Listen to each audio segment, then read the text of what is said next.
Havaların soğuması ile birlikte artan soğuk algınlığı hastalıkları sebebiyle vatandaşlar aktarlara yöneldi.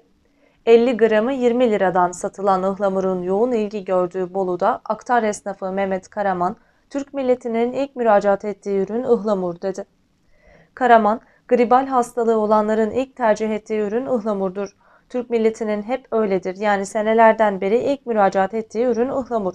Öksürüğü olan, grip olan, soğuk algınlığı, öksürük için iyi uyutur, rahatlatır, terletir dedi. Gribal hastalığı olanların ilk tercih ettiği ürün ıhlamurdur. Yani genellikle Türk milletinin hep öyledir yani senelerden beri ilk müracaat ettiği ıhlamur. Öksürüğü olan, grip olan. Aynen. Soğuk algınlığı, öksürük için iyidir, iyi uyutur, rahatlatır, terletir. Vatandaşın talebi nasıl? Şu anda Bolu'da havalar soğumaya başladı. Yavaş yavaş başladı. Ama kışa doğru daha çok artar yani. Fiyatı genellikle poşet yapıyoruz.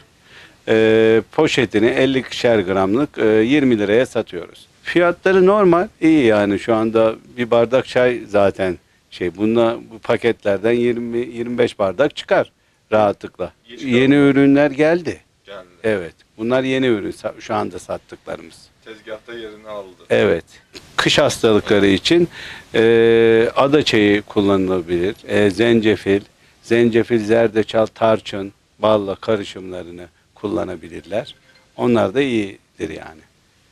İnsanların en çok tercih ettiği ama Kış hastalıkları için ıhlamur.